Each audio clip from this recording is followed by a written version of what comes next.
Hey kickass creators, welcome back to my channel. In today's video, I'm going to show you how to avoid burnout as an entrepreneur and creator. So grab a cup of tea, let's just slow the frick down and let's do it. So deciding to become a creator was literally one of the most exciting points of my life. I realized that actually I could write about anything, I could express myself in any way that I wanted to. And when I started blogging, I became so obsessed with it that I literally worked on it night and day. At the time, I was teaching English in Shanghai to fund my travels. I was creating during lunch breaks, I was creating when my kindergarten students were sleeping during nap time, and I was even blogging it when it actually should have been my nap time. So much so that I once fell asleep standing up whilst waiting at some midway traffic lights whilst crossing the road.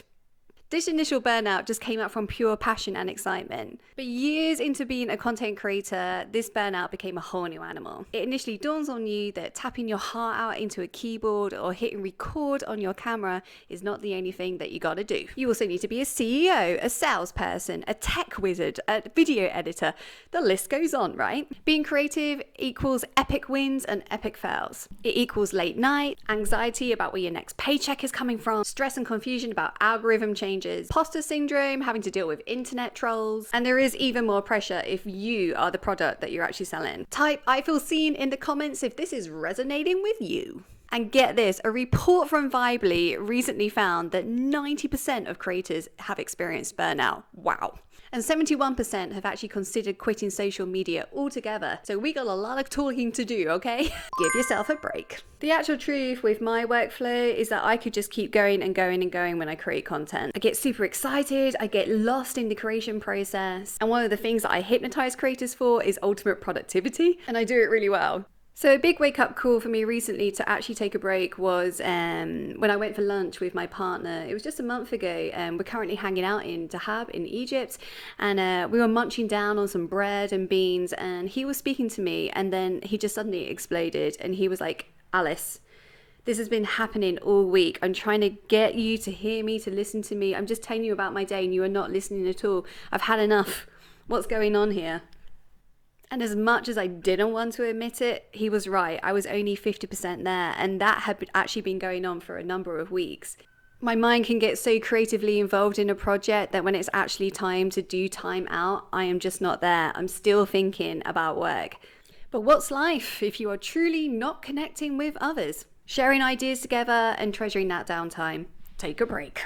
My top tips for this are to switch your phone off completely, digital detox, okay? Go and hang out with people. Talk about things that are not connected with content creation whatsoever. Sleep, eat good food, exercise, and remember to drink water and pee. Your creative business does not define you. So when I was running my solo female travel blog, Tea Cake Travels, I was living and breathing that thing. Peers in my industry even called me Tea Cake, which was instilling that identity even more. And what was originally a hobby, just pure travel, became my work, became my life 24 hours a day. And those things which also make me Alice got completely tucked away for a number of years. Just the way I love to cook ridiculously hot food, or the fact that I'm a drummer and I love heavy metal. It's true. And most importantly of all, know that you are not your numbers, your likes, your engagement rate, or your website visits. Yes, I totally get it that brand deals can depend on these numbers, but they do not reflect your worth and capabilities. Research, then create. There's just something super fun about waking up and just creating what the hell you want, just in a random way. But when it comes to being a successful creator, you need to know what you're creating and why. If you come to me and tell me that you're a dancing chef who loves to teach yoga and also has a course on how to do real estate, that's kind of confusing. And yes, of course, you can totally be all these things, but when it comes to your business, stick to a clear niche where visitors that come and see you know exactly immediately, oh yeah, that's the creator for me. So do your research on all of your ideas and then ask yourself these 3 questions. Is there an audience for my idea? Do they have the money to pay me for the products and services that I want to offer them? And will I be happy actually creating this content for years to come? If you're a creator who wants to create their own product, service, or course and get it right first time, make sure to check out the Unleashed Creators Academy, which is launching in May. Yay! I'm going to show you how to go from zero to hero with your product, course, or service, and make sure that it sells and reaches the right people. Just click on the link below this video to find out more and join the waitlist. Create a laser-focused work process. So when I started creating, my work process was all over the place. Now my weekly schedule is rock solid. I create content on Mondays, I see clients on Tuesday, Wednesday and Thursday, and then on Friday I basically do all of my live admin, emails, all that jazz. Plus the systems that I have in place ensure that when I wake up in the morning I don't even need to think about what I need to do, I just need to do. And obviously all of our schedules are going to be different in that respect because you need to tailor your tasks to where you are in your creative business. At one point I remember trying to learn how to master Facebook chat bots. I didn't even have a product or service to sell. What was I doing? Don't sell your soul for free.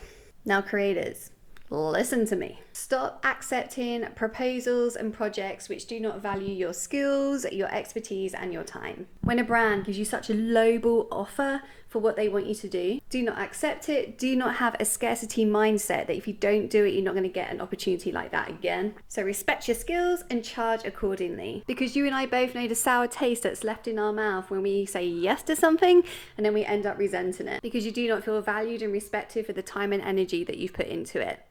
Say no. Delegate. What tasks absolutely require you for them to be completed? What tasks do you love to do? And what are all the other tasks that need to be done but you really don't like that you can delegate? Now, I know that there's some perfectionists among us right now. Hey, perfectionists. Where you're cringing right now of the thought of giving your business or certain tasks within it to another person. But I've learned that delegating tasks to others allows you to upscale your business so much more quickly and instill even more joy into your workday. Yeah. Find a team that's going to really help you skyrocket your business. Just head to FIVERR. There's plenty of freelancers on there and you'll find the right person for you. Repurpose content. So to make your life even easier, let's get you off the hamster wheel of content creation. I feel many of us creators have this belief that we need to create new content all the time. Oh no. I actually reuse stories all the time. And to make my work week as easy as possible, I think of one idea and then create different content across all platforms just using that idea. So get savvy. Ask yourself, how can I turn this one thing into 7 different types of content? Build your support community.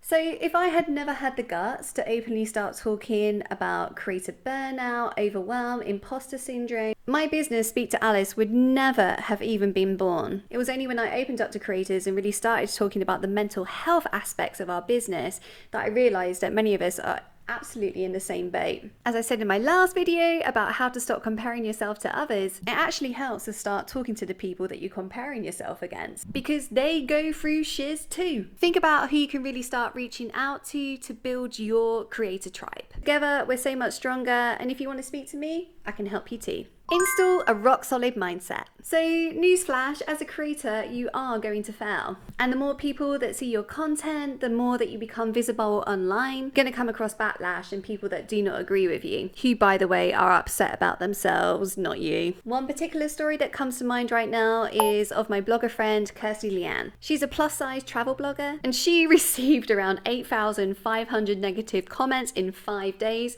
after she put up a TikTok of herself trying to fit into an airplane seat. People told her not to fly, people told her that she should buy 2 seats. They basically shot her down. And yeah, she's been a total trooper about it, but it doesn't mean that those words don't hurt. But when you enter the creative world with rock solid confidence, self-worth and clear boundaries, it becomes a whole lot easier. Just remember that the most important words you hear are not from other people, it's from yourself.